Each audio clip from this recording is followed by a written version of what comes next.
Did fuboTV CEO David Gandler tell the truth in the live TV streaming service's Q4 investor letter, or was he speaking spin when he said people prefer Fubo's model of bundled live TV channels for one higher rate than cobbling together multiple lower-priced network apps and on-demand streaming services? Now that's a loaded question and one we aim to unpack in this video. More importantly, we're going to talk about which model offers the best way for you to get the most number of your must-have channels for the cheapest price, because that's what streaming is all about. We're going to ask and answer 3 questions to help you figure out how to use the changes occurring in the streaming space to your advantage. First, is fuboTV's CEO right? Second, is streaming live TV cheaper than cable? And 3, is the streaming space shifting? Let's dive into the first question. Is fuboTV's CEO right, or is he wrong? Now, in the streaming company's fourth quarter letter to investors, it said that triple-digit year-over-year growth in total revenues, advertising revenues, and subscriber growth reaffirms its, quote, unique value proposition and long-standing thesis that an aggregated offering with multiple monetization levers remains the most attractive option for all stakeholders across the ecosystem, for the consumer who requires sports, news, and entertainment, and the content owner who requires the greatest possible reach. We believe our aggregated solution remains the best option, end quote. In plain speak, the CEO is saying that its model of bundling a number of sports, entertainment, and news channels together into one or more packages at different price points is the way most people want to watch TV. But is that true? Is the model that bundling providers like fuboTV, Hulu Live, and YouTube TV offer really what cord cutters prefer? fuboTV has a reason they're saying people prefer their model. For starters, it's important to realize where the CEO is coming from and to remember that it's in Fubo's best interest to downplay the value of network apps and services like Paramount+. Why? Because these apps are Fubo's competitors, along with other live TV streaming services. Second, Fubo's model is similar to cable, just without the contract. You pay a flat rate for a bunch of channels, many of which you don't want, to get the few that you do. Beyond that, fuboTV is trailing its competitors. So what the CEO is saying in the investor letter is spin to make Fubo seem stronger than it is. Hulu Live has 4.3 million subscribers. YouTube TV's most recent subscriber count numbers 3 million, and Sling TV has roughly 2.5 million subscribers.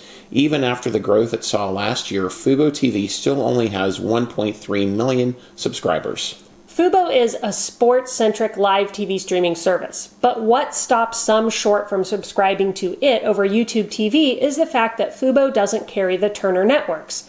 Those stations are important to many people who want to watch sports without cable. To answer our first question, is Fubo right in saying customers prefer its bundled model? We call spin. We think the answer comes down to what you as a streamer want, which leads us to our second question, is streaming live TV cheaper than cable? The quick answer is yes. Just the lack of fees alone makes streaming live TV cheaper than cable. As we show on our DirecTV versus DirecTV Stream video, even in a head-to-head comparison, the streaming version is cheaper. You cut the cord on cable to save money, and live TV streaming services are still cheaper than cable, but they may not be the cheapest way for you to get your must-have shows. If you are willing to cobble together multiple subscriptions, you can still get the content you want for less than cable and live TV streaming services. You can combine on-demand and network apps like Hulu, Paramount+, Peacock, and a premium on-demand streaming service like Netflix, Disney+, or HBO Max with an over-the-air antenna and still spend less than a top live TV streaming service. Let's look at an example to see that in action. Let's compare the cost of YouTube TV, which costs $64.99 a month at time of filming, with ad-supported subscriptions to Hulu and Peacock, a Paramount Plus with live CBS channel subscription, and Netflix. Altogether, those services cost just $37.46 a month. That's almost half the cost of YouTube TV. When you pair those options with an antenna for your locals, you may be able to get everything you want for significantly less. And it supports our argument that Fubo's CEO is wrong. Yeah, and a report from The Streamable shows that people's ideal streaming price is below even what Netflix and HBO Max are priced at. The ideal price of what U.S. consumers are willing to pay for a streaming service is $12 a month for unlimited, ad-free content, which is the type of content offered by Netflix. That price point hasn't changed since 2019. People's ideal price for ad-supported platforms is around $10 a month. Netflix raising its rates will test this finding, and we think it will be interesting to see what happens to its subscriber numbers this year. All of this brings us to our last question. Is the streaming space shifting?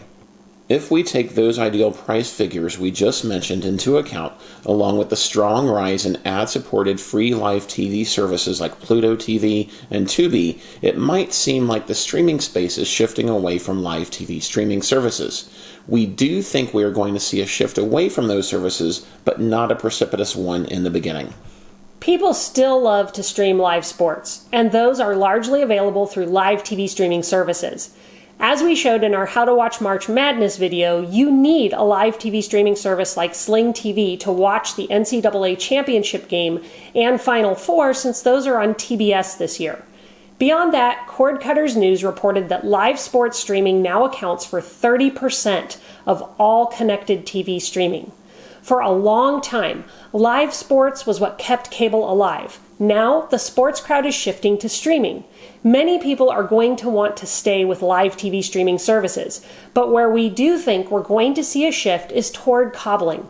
More people will pair together a few different on-demand and free live streaming services and sign up for live TV to watch football, at least until we see where NFL Sunday Ticket lands. Well, that does it for this video. Let us know what you think in the comments below. Do you prefer the simplicity of a Fubo or YouTube TV subscription, or the lower price and customization of combining services like Hulu, Paramount Plus, and Netflix together? Do you see a shift in the streaming space? And if you haven't already, don't forget to like, subscribe, and turn on notifications so you can get all our latest news and reviews when they drop. Thanks for watching, and we'll see you in our next video.